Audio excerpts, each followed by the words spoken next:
नमस्कार साथियों, मैं अनीता श्रीवास्तव आपका हार्दिक अभिनंदन करती हूँ।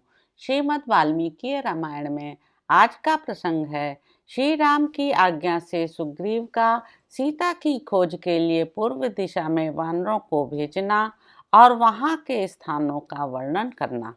तदंतर बल वैभव से संपन्न वानर राज राजा सुग्रीव शत्रु सेना का संहार करने वाले पुरुष सिंह श्री राम से बोले, भगवान, जो मेरे राज्य में निवास करते हैं वे महेंद्र के समान तेजस्वी, इच्छानुसार रूप धारण करने वाले और बलवान वानर युद्धपति यहाँ आकर पड़ाव डाले बैठे हैं।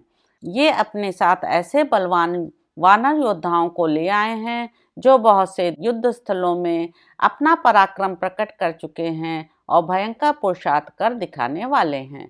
यहाँ ऐसे ऐसे वानर उपस्थित हुए हैं जो दैत्यों और दानवों के समान भयानक हैं।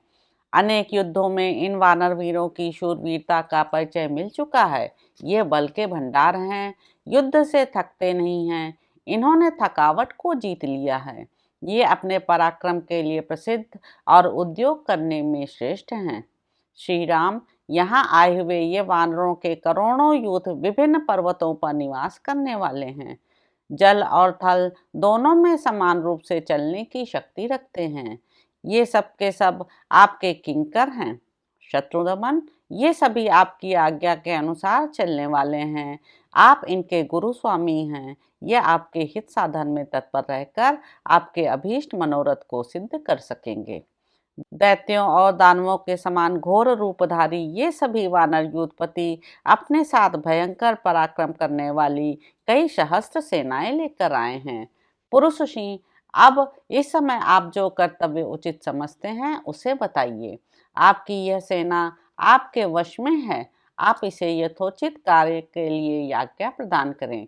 यद्यपि सीता जी के अन्वेषण का यह कार्य इन सबको तथा मुझे भी अच्छी तरह ज्ञात है, तथापि आप जैसा उचित हो वैसे कार्य के लिए हमें आज्ञा दें। जब सुग्रीव ने ऐसी बात कही तब दशरथ नंदन श्री राम ने दोनों भुजाओं से पकड़कर उन्हें हृदय से लगा लिया और इस प्रकार कहा, सौम्य महाप्राज्ञ, पहले तो यह बताओ कि विदेह कुमारी सीता जीवित है या नहीं, तथा वह देश जिसमें रावण निवास करता है कहाँ है। जब सीता के जीवित होने का और रावण के निवास स्थान का निश्चित पता मिल जाएगा तब जो समयोचित कर्तव्य होगा उसका मैं तुम्हारे साथ मिलकर निश्चय करूंगा। वानर राज, इस कार्य को सिद्ध करने में न तो मैं समर्थ हूँ और न लक्ष्मण ही। कपीश्वर, इस कार्य की सिद्धि तुम्हारे ही हाथ है। तुम ही इसे पूर्ण करने में समर्थ हो। प्रभो, मेरे कार्य का भली भांति निश्चय करके तुम ही वानरों को उचित आज्ञा दो। वीर, मेरा कार्य क्या है इसे तुम ही ठीक ठीक जानते हो, इसमें संशय नहीं है। लक्ष्मण के बाद तुम ही मेरे सुहृद हो। तुम पराक्रमी, बुद्धिमान, समयोचित, कर्तव्य के ज्ञाता, हित में संलग्न रहने वाले, हितैषी बंधु, विश्वास पात्र तथा मेरे प्रयोजन को अच्छी तरह समझने वाले हो। श्री रामचंद्र जी के ऐसा कहने पर सुग्रीव ने उनके और बुद्धिमान लक्ष्मण के समीप ही विनत नामक युद्धपति से, जो पर्वत के समान विशालकाय, मेघ के समान गंभीर गर्जना करने वाले, बलवान तथा वानरों के शासक थे और चंद्रमा एवं सूर्य के समान कांति वाले वानरों के साथ उपस्थित हुए थे, कहा, वानर शिरोमणि, तुम देश और काल के अनुसार नीति का प्रयोग करने वाले तथा कार्य का निश्चय करने में चतुर हो। तुम 1,00,000 वेगवान वानरों के साथ पर्वत, वन और काननों सहित पूर्व दिशा की ओर जाओ और वहां पहाड़ों के दुर्गम प्रदेशों, वनों तथा सरिताओं में विदेह कुमारी सीता एवं रावण के निवास स्थान की खोज करो। भागीरथी गंगा, रमणीय सरयू, कौशिकी, सुरम्य कलिंद नंदनी यमुना, महापर्वत यामुन, सरस्वती नदी, सिंधु, मणि के समान निर्मल जल वाले सोनभद्र, मही तथा पर्वतों और वनों से सुशोभित कालमही आदि नदियों के किनारे ढूंढो। ब्रह्ममाल, विदेह, मालव, काशी, कौशल, मगध देश के बड़े बड़े ग्राम, पुंड्र देश तथा अंग आदि जनपदों में छानबीन करो। रेशम के कीड़ों की उत्पत्ति के स्थानों और चांदी की खानों में भी खोज करनी चाहिए। इधर उधर ढूंढते हुए तुम सब लोगों को इन सभी स्थानों में राजा दशरथ की पुत्रवधू तथा श्री रामचंद्र जी की प्यारी पत्नी सीता का अन्वेषण करना चाहिए। समुद्र के भीतर प्रविष्ट हुए पर्वतों पर, उनके अंतर्वर्ती द्वीपों के विभिन्न नगरों में तथा मंदराचल की चोटी पर जो कोई गांव बसे हैं, उन सब में सीता का अनुसंधान करो। जो कर्ण प्रावण, ओष्ठ कर्णक तथा घोर लोहमुख हैं, जो एक ही पैर के होते हुए भी विवेक पूर्वक चलने वाले हैं, जिनकी संतान परंपरा कभी क्षीण नहीं होती है, वे पुरुष तथा जो बलवान नरभक्षी राक्षस हैं, जो सूची के अग्रभाग की भांति तीखी चोटी वाले, स्वर्ण के समान कांतिमान, प्रियदर्शन, कच्ची मछली खाने वाले, द्वीपवासी तथा जल के भीतर विचरने वाले किरात हैं, जिनके नीचे का आकार मनुष्य जैसा और ऊपर की आकृति व्याघ्र के समान है, ऐसे जो भयंकर प्राणी बताए गए हैं। वानरों, इन सब के निवास स्थानों में जाकर तुम्हें सीता तथा रावण की खोज करनी चाहिए। जिन द्वीपों में पर्वतों पर होकर जाना पड़ता है, जहाँ समुद्र को तैरकर या नाव आदि के द्वारा पहुँचा जाता है, उन सब स्थानों में सीता को ढूंढना चाहिए। इसके सिवा तुम लोग यत्नशील होकर 7 राज्यों से सुशोभित यवद्वीप, सुवर्णद्वीप तथा रूप्य द्वीप में जो सुवर्ण की खानों से सुशोभित है, ढूंढने का प्रयत्न करो। यवद्वीप को लांघकर आगे जाने पर एक शिशिर नामक पर्वत मिलता है, जिसके ऊपर देवता और दानव निवास करते हैं। वह पर्वत अपने उच्च शिखर से स्वर्गलोक का स्पर्श करता सा जान पड़ता है।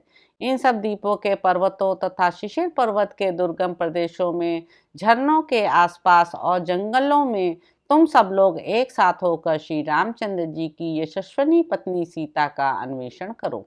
तदंतर समुद्र के उस पार, जहाँ सिद्ध और चारा निवास करते हैं, जाकर लाल जल से भरे हुए शीघ्र प्रवाहित होने वाले शोण नामक नद के तट पर पहुंच जाओगे। उसके तटवर्ती रमणीय तीर्थों और विचित्र वनों में जहाँ तहाँ विदेह कुमारी सीता के साथ रावण की खोज करना। पर्वतों से निकली हुई बहुत सी ऐसी नदियां मिलेंगी, जिनके तटों पर बड़े भयंकर और अनेकानेक उपवन प्राप्त होंगे। साथ ही वहाँ बहुत सी गुफाओं वाले पर्वत उपलब्ध होंगे और अनेक वन भी दृष्टिगोचर होंगे। उन सब में सीता का पता लगाना चाहिए। तत्पश्चात पूर्वोक्त देशों से परे जाकर तुम इक्षुरस से परिपूर्ण समुद्र तथा उसके द्वीपों को देखोगे, जो बड़े ही भयंकर प्रतीत होते हैं। इक्षुरस का वह समुद्र महाभयंकर है। उसमें हवा के वेग से उत्ताल तरंगें उठती रहती हैं तथा वह गर्जना करता हुआ सा जान पड़ता है। उस समुद्र में बहुत से विशालकाय असुर निवास करते हैं। वे बहुत दिनों के भूखे होते हैं और छाया पकड़कर ही प्राणियों को अपने पास खींच लेते हैं। यही उनका नित्य आहार है। इसके लिए उन्हें ब्रह्मा जी से अनुमति मिल चुकी है। इक्षुरस का वह समुद्र काले मेघों के समान श्याम दिखाई देता है। बड़े बड़े नाग उसके भीतर निवास करते हैं। उससे बड़ी भारी गर्जना होती रहती है। विशेष उपायों से उस महासागर के पार जाकर तुम लाल रंग के जल से भरे हुए लोहित नामक भयंकर समुद्र के तट पर पहुंच जाओगे और वहां शामली द्वीप के चिन्हभूत कूट शामली नामक विशाल वृक्ष का दर्शन करोगे। उसके पास ही विश्वकर्मा का बनाया हुआ विंतानंदन गरुण का एक सुंदर भवन है, जो नाना प्रकार के रत्नों से विभूषित तथा कैलाश पर्वत के समान उज्ज्वल एवं विशाल है। उस द्वीप में पर्वत के समान शरीर वाले भयंकर भंदेह नामक राक्षस निवास करते हैं, जो सुरा समुद्र के मध्यवर्ती शैल शिखरों पर लटकते रहते हैं। वे अनेक प्रकार के रूप धारण करने वाले तथा भयदायक हैं। प्रतिदिन सूर्योदय के समय वे राक्षस ऊर्ध्वमुख होकर सूर्य से जूझने लगते हैं, परंतु सूर्यमंडल के ताप से संतप्त तथा ब्रह्म तेज से निहत हो सुरा समुद्र के जल में गिर पड़ते हैं। वहां से फिर जीवित हो उन्हीं शैल शिखरों पर लटक जाते हैं। उनका बारंबार ऐसा ही क्रम चला करता है। शाल्मली द्वीप एवं सुरा समुद्र से आगे बढ़ने पर सफेद बादलों की सी आभा वाले क्षीर समुद्र का दर्शन करोगे। दुर्धर्ष वानरों, वहां पहुंचकर उठती हुई लहरों से युक्त क्षीर सागर को इस प्रकार देखोगे मानो उसने मोतियों के हार पहन रखे हों। उस सागर के बीच में ऋषभ नाम से प्रसिद्ध एक बहुत ऊंचा पर्वत है जो श्वेत वर्ण का है। उस पर्वत पर सब ओर बहुत से वृक्ष भरे हुए हैं तथा फूलों से सुशोभित तथा दिव्य गंध से सुवासित हैं। उनके ऊपर सुदर्शन नाम का एक सरोवर है जिसमें चांदी के समान श्वेत रंग वाले कमल खिले हुए हैं। उन कमलों के केसर सुवर्णमय होते हैं और सदा दिव्य दीप्ति से दमकते रहते हैं। वह सरोवर राजहंसों से भरा रहता है। देवता, चारण, यक्ष, किन्नर और अप्सराएं बड़ी प्रसन्नता के साथ जल विहार करने के लिए वहां आया करती हैं। वानरों, क्षीर सागर लांघकर जब तुम लोग आगे बढ़ोगे तब शीघ्र ही सुस्वादु जल से भरे हुए समुद्र को देखोगे। वह महासागर समस्त प्राणियों को भय देने वाला है। उसमें ब्रह्मर्षि औरव के कोप से प्रकट हुआ बड़वा मुख नामक महान तेज विद्यमान है। उस समुद्र में जो चराचर प्राणियों सहित महान वेगशाली जल है वही उस बड़वा मुख नामक अग्नि का आहार बताया जाता है। वहाँ जो वडवानल प्रकट हुआ है उसे देखकर उसमें पतन के भय से चीखते चिल्लाते हुए समुद्र निवासी असमर्थ प्राणियों का आर्तनाद निरंतर सुनाई देता है। स्वादिष्ट जल से भरे हुए उस समुद्र के उत्तर 13 योजन की दूरी पर सुवर्णमयी शिलाओं से सुशोभित कनक की कमनीय कांति धारण करने वाला एक बहुत ऊंचा पर्वत है। वानरों, उसके शिखर पर इस पृथ्वी को धारण करने वाले भगवान अनंत बैठे दिखाई देंगे। उनका श्री विग्रह चंद्रमा के समान गौरवर्ण का है। वे सर्प जाति के हैं परंतु उनका स्वरूप देवताओं के तुल्य है। उनके नेत्र प्रफुल्ल कमलदल के समान हैं और शरीर नील वस्त्र से आच्छादित है। उन अनंत देव के सहस्त्र मस्तक हैं। पर्वत के ऊपर उन महात्मा की ताड़ के चिन्ह से युक्त सुवर्णमयी ध्वजा फहराती रहती है। उस ध्वजा की 3 शिखाएं हैं और उसके नीचे आधार भूमि पर वेदी बनी हुई है। इस तरह उस ध्वज की बड़ी शोभा होती है। यही ताल ध्वज पूर्व दिशा की सीमा के सूचक चिन्ह के रूप में देवताओं द्वारा स्थापित किया गया है। उसके बाद सुवर्णमय उदय पर्वत है जो दिव्य शोभा से संपन्न है। उसका गगनचुंबी शिखर 100 योजन लंबा है। उसका आधारभूत पर्वत भी वैसा ही है। उसके साथ वह दिव्य सुवर्ण शिखर अद्भुत शोभा पाता है। वहाँ के साल, ताल, तमाल और फूलों से लदे कनेर आदि वृक्ष भी सुवर्णमय ही हैं। उन सूर्य तुल्य तेजस्वी दिव्य वृक्षों से उदयगिरी की बड़ी शोभा होती है। उस 100 योजन लंबे उदयगिरी के शिखर पर एक सोमनस नामक सुवर्णमय पर्वत शिखर है जिसकी चौड़ाई 1 योजन और ऊंचाई 10 योजन है। पूर्व काल में वामन अवतार के समय पुरुषोत्तम भगवान विष्णु ने अपना पहला पैर उस सोमनस नामक शिखर पर रखकर दूसरा पैर मेरु पर्वत के शिखर पर रखा था। सूर्यदेव उत्तर से घूमकर जम्बूद्वीप की परिक्रमा करते हुए जब अत्यंत ऊंचे सोमनस नामक शिखर पर आकर स्थित होते हैं तब जम्बूद्वीप निवासियों को उनका अधिक स्पष्टता के साथ दर्शन होता है। उस सोमनस नामक शिखर पर वैखानस महात्मा महर्षि वालखिल्य गण प्रकाशित होते देखे जाते हैं जो सूर्य के समान कांतिमान और तपस्वी हैं। यह उदयगिरी के सोमनस शिखर के सामने का द्वीप सुदर्शन नाम से प्रसिद्ध है क्योंकि उक्त शिखर पर जब भगवान सूर्य उदित होते हैं तभी इस द्वीप के समस्त प्राणियों का तेज से संबंध होता है और सबके नेत्रों को प्रकाश प्राप्त होता है। उदयाचल के पृष्ठभागों में, कंदराओं में तथा वनों में भी तुम्हें जहाँ जहाँ विदेह कुमारी सीता सहित रावण का पता लगाना चाहिए। उस सुवर्णमय उदयाचल तथा महात्मा सूर्यदेव के तेज से व्याप्त हुई उदयकालिक पूर्व संध्या रक्तवर्ण की प्रभा से प्रकाशित होती है। सूर्य के उदय का यह स्थान सबसे पहले ब्रह्मा जी ने बनाया है, अतः यही पृथ्वी एवं ब्रह्मलोक का द्वार है। पहले इसी दिशा में इस द्वार का निर्माण हुआ, इसलिए इसे पूर्व दिशा कहते हैं। उदयाचल की घाटियों, झरनों और गुफाओं में यत्र तत्र घूमकर तुम्हें विदेह कुमारी सीता सहित रावण का अन्वेषण करना चाहिए। इससे आगे पूर्व दिशा अगम्य है, उधर देवता रहते हैं। उस ओर चंद्रमा और सूर्य का प्रकाश न होने से वहाँ की भूमि अंधकार से आच्छन्न एवं अदृश्य है। उदयाचल के आसपास के जो समस्त पर्वत, कंदराएं तथा नदियां हैं, उनमें तथा जिन स्थानों का मैंने निर्देश नहीं किया है, उनमें भी तुम्हें जानकी की खोज करनी चाहिए।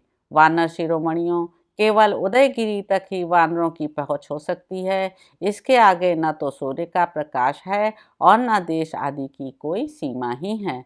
अतः आगे भी भूमि के बारे में मुझे कुछ भी मालूम नहीं है। तुम लोग उदयाचल तक जाकर सीता और रावण के स्थान का पता लगाना और 1 मास पूरा होते होते तक लौट आना। 1 महीने से अधिक न ठहरना। जो अधिक काल तक वहां रह जाएगा वह मेरे द्वारा मारा जाएगा। मिथिलेश कुमारी का पता लगाकर अन्वेषण का प्रयोजन सिद्ध हो जाने पर अवश्य लौट आना। वानरों, वन समूह से अलंकृत पूर्व दिशा में अच्छी तरह भ्रमण करके श्री रामचंद्र जी की प्यारी पत्नी सीता का समाचार जानकर तुम वहां से लौट आओ। इससे तुम सुखी होगे। तो इस प्रकार साथियों, किष्किंधा कांड में निहित 40वां सर्ग यहाँ पर समाप्त होता है। इसके अगले अंक में आप जानेंगे कि सुग्रीव का दक्षिण दिशा के स्थानों का परिचय देते हुए वहाँ प्रमुख वानर वीरों को भेजना। तो अब आपसे अगले अंक में मुलाकात होगी। मेरे YouTube चैनल संवाद विद अनीता को लाइक करें, शेयर करें, सब्सक्राइब करें। धन्यवाद साथियों।